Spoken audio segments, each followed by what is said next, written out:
Pagmamahal sa inyo, Ate Arnalyn. Ayan, may bigas na kayo.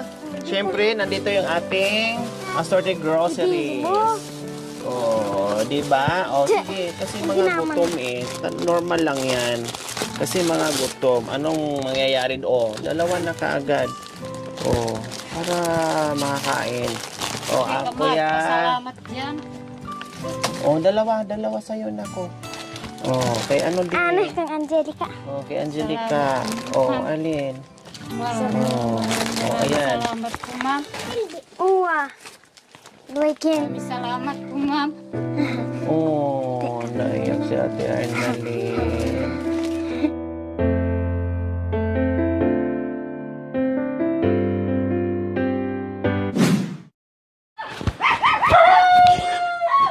So ito naman po mga kabayan.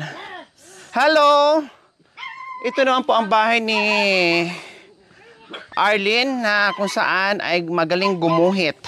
Kumusta kayo, ate? Nag-aral po ay... Nasa school? Anong oras uuwi? Mamaya po. Mamayang? Anong oras? Mga alas 4 nandito na siya? Wala dito si Arlene. Yung batang magaling gumuhit, drawing, na may pangarap na gusto maging pulis. Diba? Gusto maging police woman. Kumusta? Ha? Ang galing mga kabayan, no? Alam mo, kahit barong-barong yung bahay mo, no? Kahit kawayan, kugon, tagpi-tagpi, pero kung ganito na mading kalinis, mahiya ka. Mahiya ka kung malaki ang bahay mo na marumi. No, sila nga ganyan ang pamumuhay pero napakalinis. Nandito pa sa maraming punong kahoy. No, pero halos wala kang makikitang dahon na nagkalaglagan. 'Di ba? Kumusta? Pati manok nandito na sa loob ng bahay. Diyan ka na rin matulog? Ito yung kwarto ng mga manok. Anong meron? Saging nga. Sabi ko mukhang saging to. Saging nga. Hala, ano nangyari sa saging? Ate Arlene, nabulok. Hindi po, kukwati po. Anong kukwati? Kukwati pong madre ko. Madre ko po. Madri kakao. Para mahinog siya. Maunog po yung saging po. Maunog po yung saging. Para mahinog yung saging? Mahinog ang saging, ilagas natin para kainins. Di ba? Harap itong ilaga. Sabi ko mukhang saging.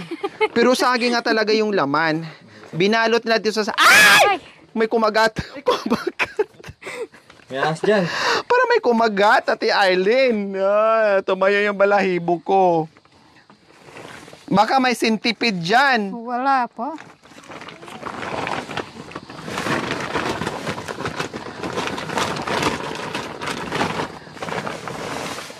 Wow! Hinog siya na hindi sa kalburo mga kabay. Kaya na nasubrahan naman. Opo, pero bakit nasubrahan sa hinog? Nakaligtaan nyo? Nakalimutan nyo? Hindi po. Sinadyan nyo o sobra lang yan? Dinigyan po magdrak ako. Kukwati. Sukwati. Para maglasang sukwati siya. No? Magiging tsokolate. Anong ulam natin? Ubos na ang kanin. Anong ulam nga Walang ulam? Wala. Wala pang ulam. Okay, sige. Magkatay tayo ng pato. Padaan ha. Dadaan ako. Ito po yung sister ko po. Nandito yung? Sister ko po yun. Sister? Ay, kapatid mo? Babae din? Asawa ko po. Hindi. Tuloy. Wala.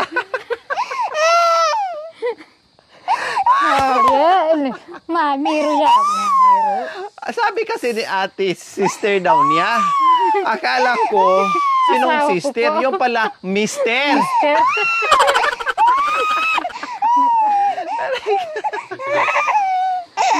Si mister pala niya. Si ate talaga, pinatawa ko ni Ate Arlene. Hello, kuya. Anong pangalan niyo po? Ha? Po? Ari. Ari. Ari? Ari. Hari? Ari po. Ari? Wala sa H kasi. Ari? Kapampangan. Ay, ko. Ay, Diyos ko. Nung nakaraan, Kuya, Ari, wala kayo dito, no? Sa baba ko, pumunta ako sa ano ko, yung Francis sa Palaya. Oh, hinahanap kita ka nung nakaraan eh. Wala kayo. Kasi meron kayong ginagawa. Buti nandito kayo ngayon. Wala kasi ngayon pitas eh. Tapos, pinuntang ko kanina yung pinansin ko, wala. Abutan. Kayo walang trabaho ngayon? Wala. Ano bang pinipitas nyo, Kuya Ari? Sa Palaya. Ang palaya, tapos... Mura. Ay, hindi pa pwede. Hindi, pwede na eh. Ano per kilo ngayon ng ampalaya, Kuya Ari? 10 lang. Grabe. Noong nakaraan is 30. Tama? Tapos naging 25. Tama? Tapos naging 15. 15. 10. 8. 8 ngayon. Oh, grabe mga kabayan. Sa amin, 80 o 100 per kilo. O kahit sa bayan dito, 180 per kilo po mga kabayan. Ano na mangyayari sa mga farmers natin o sa mga nagtatanim o sa mga nagpapagod? Kung ganyan ang mangyayari sa bilihan, kawawa naman. Tapos mahal pa yung bilihan ng bigas. Tama. Dapat mahal sana yung gulay. Kawawa naman po mga kabayan, di ba?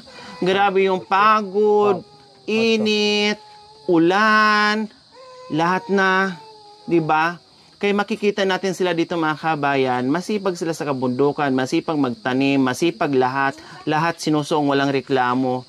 Pero anong mangyayari sa sipag nila kung ang benta ng mga, kung ang bintahan ng mga halaman nila ay mura?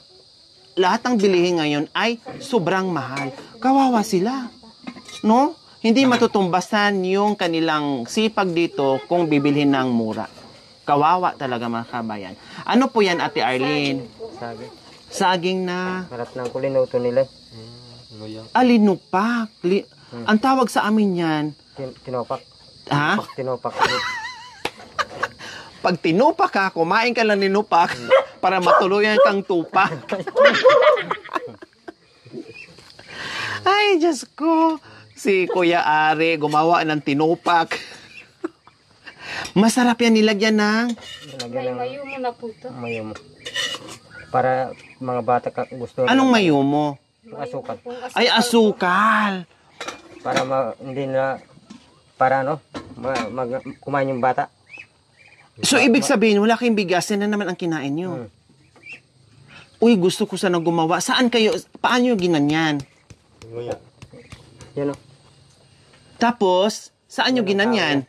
Kahoy yan, tapos saan nyo ginanyan? Saan yung durugin? Dito mo rin. Dinudugdog po. Binabayo po sa kaldero po. Kaldera na. Tatanggalin mo yung sabaw. Pwede bang gagawa ako ng ganyan? Turuan mo ako, Kuya. Gusto ko makaranas gumawa ng ganyan. Kasi na-miss ko itong mga kabayan. Alam nyo po, Yung katutubo po. oo, na-miss ko yung ganitong luto. Linupak. Linupak din sa amin. Sa kanila, tinupak. No? Kasi pag wala kang bigas, tupakin ka talaga pag kumain ka ng ganito. Sa sobrang gutom na, talagang tupakin ka. Sa amin, linupak. Dito sa kanila, tinupak. No? No? Pag walang saging, tupak ang labas. Mamumurit ka na. Kasi wala ka na makakain. Pag wala pang kape, lalo kang mamumurit. Kasi pag dito sa kanila, kailangan may kape. Kahit walang pagkain, basta may kape ay sapat na sa kanila. Kaya gusto ko gumawa ng ganito, Kuya. Turuan mo ako. Ha? Saging. O, sige. Mga kabayan, may gagawin tayo ngayon. Magtinupak tayong saging. No? Pwede na siguro. Yan, pwede. Ganyan din yung linuto na kanina. Saan po? Ganyan din po yan? Yan. Wala na medyo malaki dyan? Yan ang masarap iluto. Ayan ang masarap? Sige, tinupak. Ganyan Pag talaga. sobrang taba, matigas. Sige. Yan ang kunin natin. Yung mura kaya. Oh, yung mura, Kuya. May hagdanan na oh. May hagdanan na, may nakaabang na. So, ayan, naakyat si Kuya Ari. Dahil puputulin niya yung saging Dito nila na kinuha ari kanina eh. niya, no? Umakyat na si Kuya Ari, putulin niya yung saging niya, siya ang may-ari para gawin nating tinupak. Ayan. Kaya may hagdanan. Pwede na daw po yan kasi pag ganyan masarap daw po, pag ganyan kaliliit. Pwede na yan, Carlen?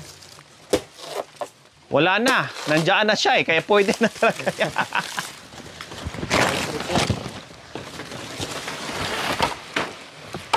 Ganyan lang.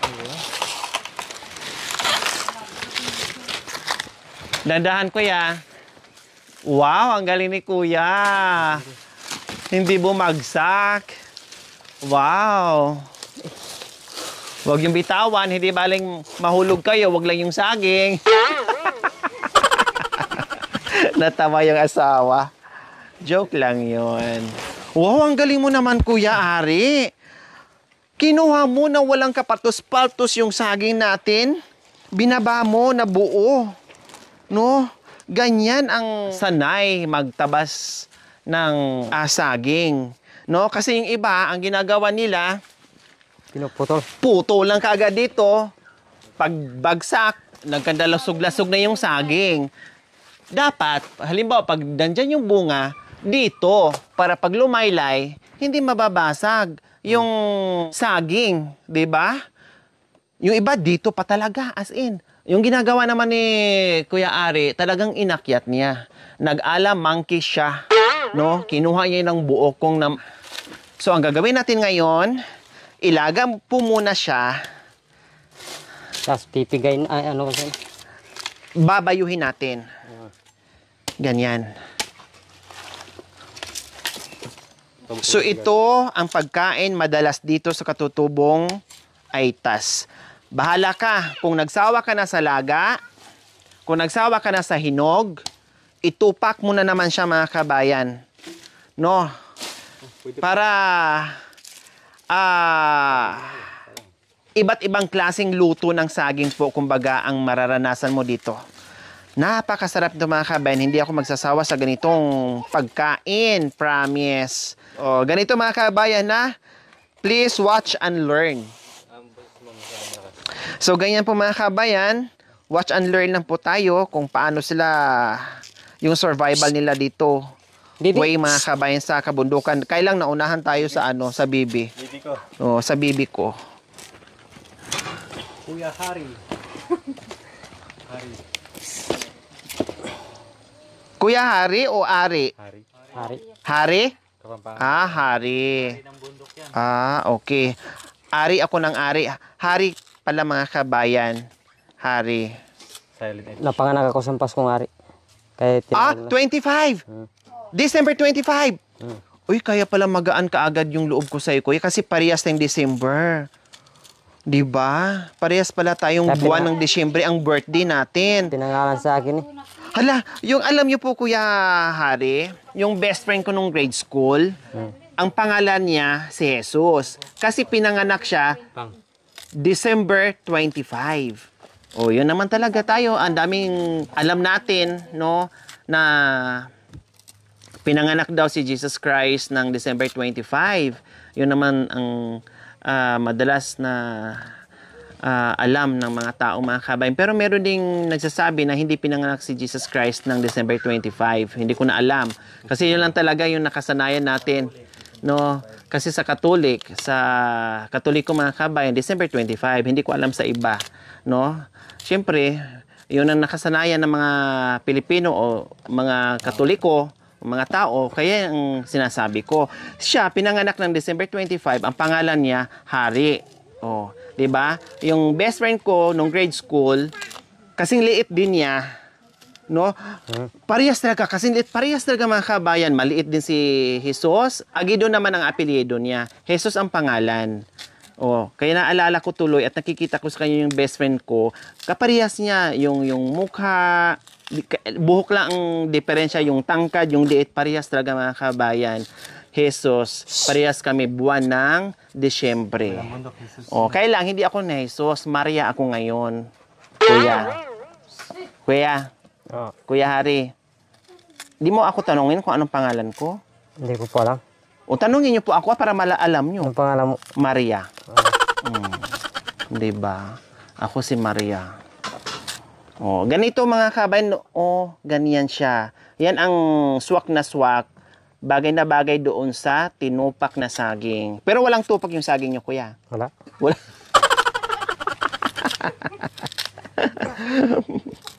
Walang tupak. Kasi kung may tupak yan, may mga anong tawag doon, kuya? May mga itim-itim, no? Yung sakit ng saging, yung parang may mga buto-buto, no? Yung ano, sira-sira na yung Yung balat. mga sira-sira. So, ibig sabihin, walang tupak. Maayos siya. Oh, ganyan. Ang galing naman. Parang lang kayo dyan. Grade school, kung hindi, basta grade school lang ako nakakakain nito mga kabayan. Nakakain ako once din siguro nung high school sa canteen. Kasi meron binibenta namin dito eh. Pero nung grade school ako, madalas akong kumakain ng ganyan. Kasi masarap po yan. Yung iba niya nilalagyan ng ungot. Tama po. Oh, No, ganyan ang iba. Nilalagyan nila ng buko na Gata. yung medyo hindi gata. may matigas-tigas or ungot or yung basta may niyog, kumbaga, yung kinayod. Ganyan yung iba, nilalagyan nila. Then, sa taas, nilagyan nila ng star margarine. Oh. Pero ito, gusto ko yung katulad ng ginagawa nila kasi ganun lang ang ginagawa namin noon sa bundok. Sa yung taga-bundok lang talaga, yung hindi mulat sa salitang ano, dinugdog. Ah, dinugdog. Dinugdog sa salitang Aita. Tama po, Kuya Hari. Yung hindi nakakakita ng tao. Yung dahil sa bundok. Yung hindi na kumakain ng ano. Ganyan. Sabi nila, dugdog. Dugdog. Pero mga Aita po yun o hindi? Aita rin. Aita din. Malayo sa Westland. Yung talagang hindi nakakapunta ng bayan. Ito madalas ang kinakain nila. Dinugdog. Dinugdog. Meron pa kasi talaga ngayon mga kabayan, hindi pa lahat mulat, no? Hindi pa lahat katulad nila na kahit papaano nandito sa malapit sa Kabiasnan, meron pa talagang ibang natitira pa na ayaw lang bumaba ng kabundukan. Talagang nandoon pa sila malayo sa Kabiasnan na wala sila ibang kinakain kundi ganito lang. No, yung mga ganyan lang na hindi na sila bumababa ng bayan. May iilan-ilan pang natitirang ganyan po sa mga aitas po mga kabayan. Crops. No, na root crops lang mga kinakain nila. Pero healthy, no? Healthy talaga. Wala namang problema doon. Kung puro bagkus healthy pa nga yung pagkain nila kaysa sa atin sa mga nasa bayan o sa mga unat. Ito natuwa lang ako kanina pagdating ko, no, na nakita ko sa kaldero. Kaya po pala wala na silang sinaing mga kabayan kasi naglinupak po pala sila. No, nagtinupak po sila ng saging. Masarap po 'yun. Mayuma! Nagulat ako. Naubos na natin. Mayuma.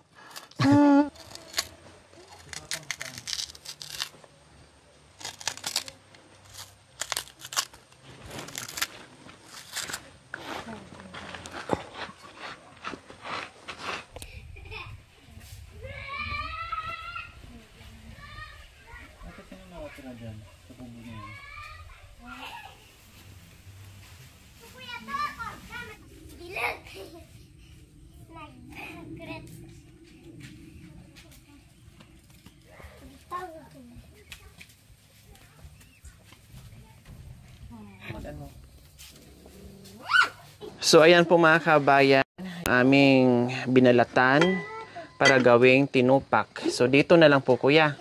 Isin pa natin to. O sige. Yan. May bata kasi.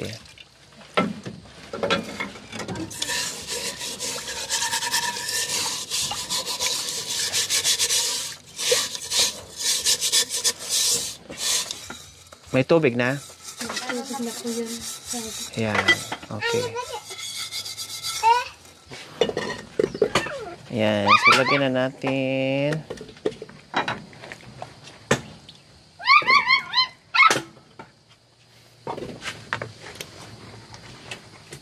So, kailangan mga kabayan, habang nagbabalat ka dito, nakababad sa tubig para hindi siya Agta.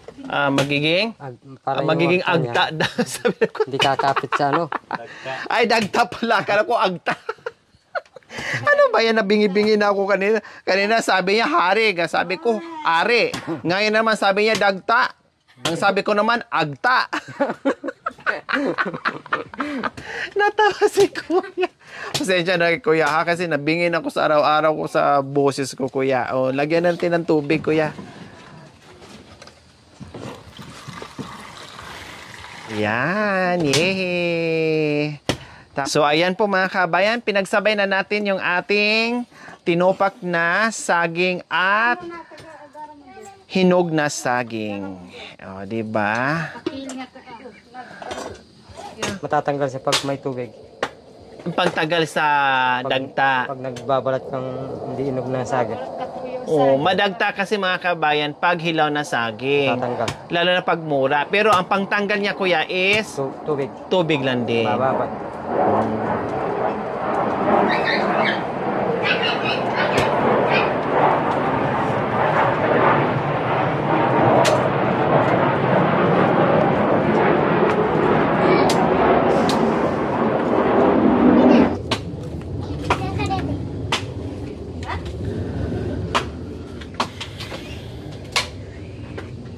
Kuya Hari, di ba nung nakaraan, pumunta ako dito, wala kayo.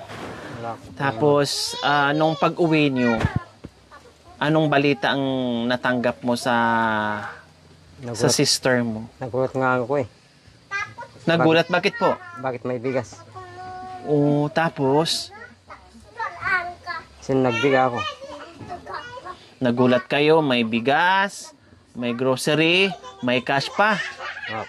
O kundi kahit papaano, natanggal yung pagod mo na galing sa pananim nyo. Tapos pag akyat nyo dito ay may nadatnan ka ng biyaya. Oo. Natuwa po kayo. Natuwa ako po. Kasi swerte yun. Inano ng Panginoon. Wow. So, tuwang-tuwa po si Kuya Hari. Siyempre, no, sa kagaya nila mga kabay, napakapayak ang buhay. Tapos nandito tayo, bigla tayong darating. No, na hindi nila alam. Wala silang ka-idea-idea. Tapos, magbibigay tayo. Siyempre, kaya nga napaiyak eh. Saan sila makakuha ng 1,000? Ang hirap nun ha. 1,000? Ang hirap kukunin yun. Plus yung isang kalahating kaban na bigas plus grocery. Hindi lang mabibili yun ng butuhan o pang-isahan na bili. Lalo na yung 1,000, saan nila kukunin yun? Diba? Yan po mga kabay. Napakahirap pero nandyan pa rin yung sipag nila at tiyaga dito sa kabundukan. So, tunghayan niyo po mga kabayan kung paano mabuhay dito sa kabundukan. Pag wala kang bigas, pag walang ulam, ito lang po ang gagawin natin. Magsasabaw ng saging. Magsasabaw tayo ng saging. Tapos pag walang bigas, kakainin mo. yung ampalaya. Sabaw ng ampalaya, lagyan ng bitsin at Asin. asin. Oh, sabaw na saging, sabaw na ampalaya, tama na po yun. Masarap na po yun sa kanila. Kaya tuwing punta natin dito sa mga ganito, hindi talaga maiwasan maiyak sila. Kasi siyempre nabibigla. Na-amaze doon sa natatanggap ng mga kabayan. At may kasama pang pagmamahal. Kasi pag sabayan natin sa kape, masarap. Yung saging. okay. So, suggest ni Kuya, pag na luto na yung tinupak, para hindi mamurit, may kape din. Ano sabi niyo po, Kuya? Anong kukunin natin? Ungot. Ha? Ungot. Ungot. Nagyaya si Kuya. Kukuha daw ng buko. O, sige. Nabuto kasi, kaya naungot na lang. Ungot. Saan banda? Yung inaano mo, ma'am, nung pumunta tayo kay Kapitan. Ayun yon. Bakit ikaw may-ari? Oy, kasap dito yan. Oh, wow! Sapag dito. Sa'yo pa. Ang sarap pa naman, Kuya. Kasi Yan kulay yelo. Yan ang masarap sa may mga UTI o kahit walang UTI. Grabe yan, ang sarap yan. Okay, tara, sige. Habang niluluto yan, no, ay kukuha din tayo kasi yung iba pang halo natin dyan, tapos yung iba kainin natin. Pwede? Pwede. Okay, tara.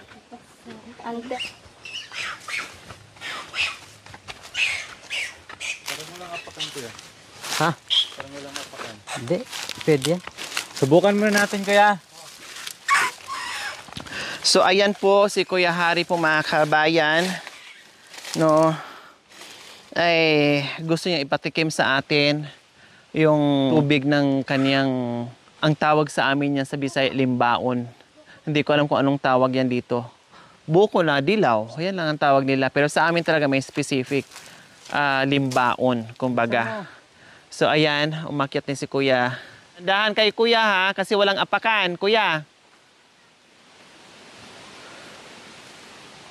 Ang galing lang umakyat ng kabayan. Meron pa nga yung itong bata na kasama namin na grade 8. Diyos ko, mataas pa dyan mga kabayan. Kayang-kaya niyang umakyat hanggang dulo. Sa bagay, ako ganyan din po mga kabayan noon. Inaakyat ko. Kailang parang nangangati yung ano ko. Yung talampakan ko habang nakatingin sa umaakyat mga kabayan. Masarap po yan ihalo. Isa lang po muna, Kuya.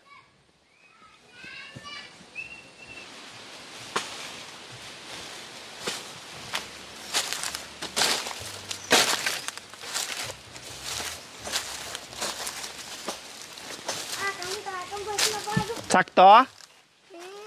Ha? Sakto. So, ayan po mga kabayan. Nakuha niya yung isang tangkay. So, ang gagawin ni Kuya, kasi bangin yan dyan sa baba. No, ihahagis niya din dito banda. Ganyan po ang gagawin niya. Ayan.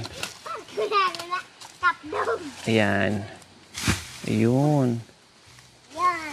Mamaya na Kuya, marami pa yan. Mamaya na. Marami mga guys.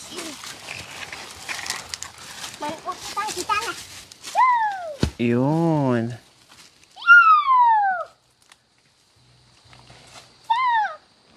Ayan. Kunin ka. Mamaya na, Be, kasi di pa tapos si tito mo.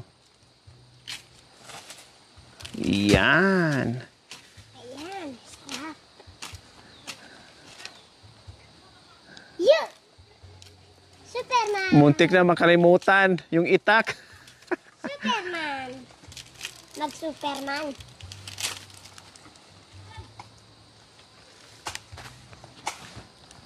Oo. Ang galing ni Kuya mga kabayan, no? Sa lahat ng bagay talaga, ang galing ni Kuya. Grabe. Para-paraan lang talaga mga kabayan. Yung kanina, ginanyan mo Kuya, sayang yun. Kunin natin.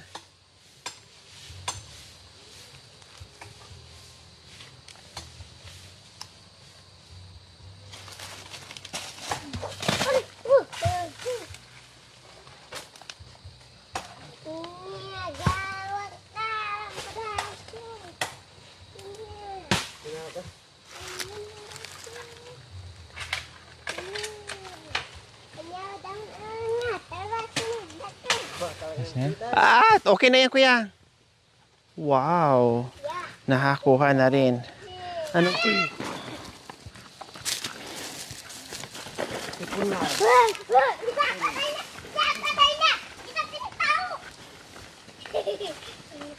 Ang galing nito, ah. Oh.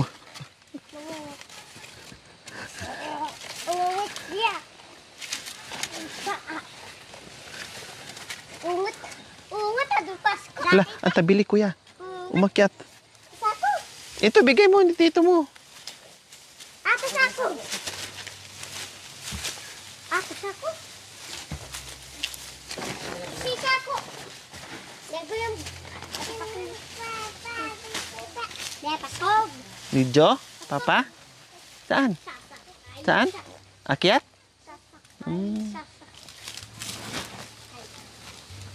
Bibigyan parang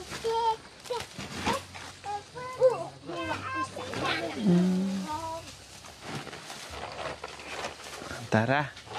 Yan, dyan. Dyan. Doon. Masugat ka. Teka, anuhin mo natin ang sabaw. Anuhin mo natin ang sabaw. Tapos, biakin natin ito kayo rin natin kasi ihahalo ni Kuya sa ano. Yung medyo malaman Kuya yung ihalo natin para masarap, no? Oo.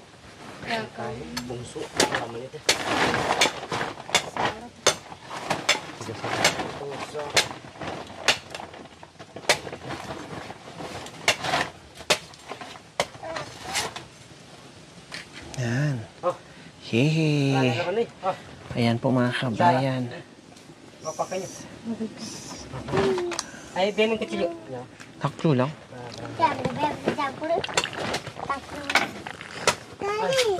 Tahu. Ang tamis. Iba talaga ang sabaw ng ganitong buko na kulay dilaw. Grabe.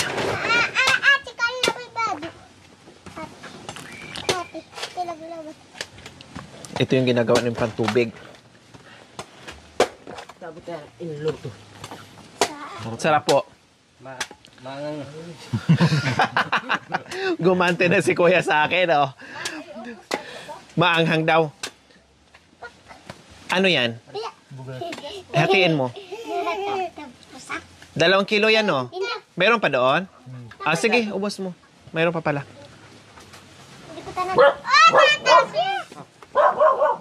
Sarap! Sarap ng sabaw. Ang sarap. Ano yung anak ko eh? Kunti lang. Dagdagan mo pa ng 4 yan, Kuya. Masarap. Hindi na po, nakasara na yun. Ah, buksan yan ulit ni Kuya. Yehey! Nandito na yung aming nilagang saging. Laging may saging kasi ito naman talaga ang buhay nila. Saging. Kaya malambing sila sa atin kasi madalas ang saging.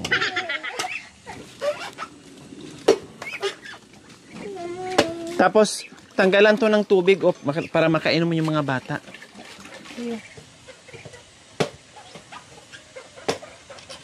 Tuwing may akyatan sa bundok, kung ano yung pwedeng kainin, halo-halo ang kain natin dito, tibayan ng tiyan.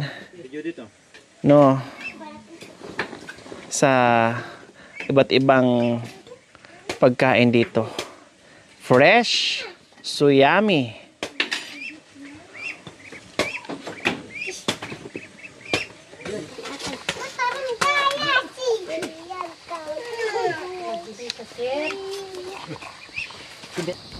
Init. Haray.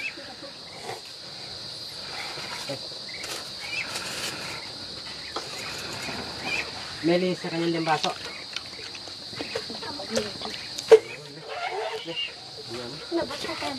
Sarap. Kape.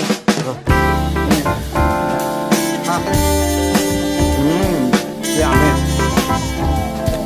Sarap. Promise.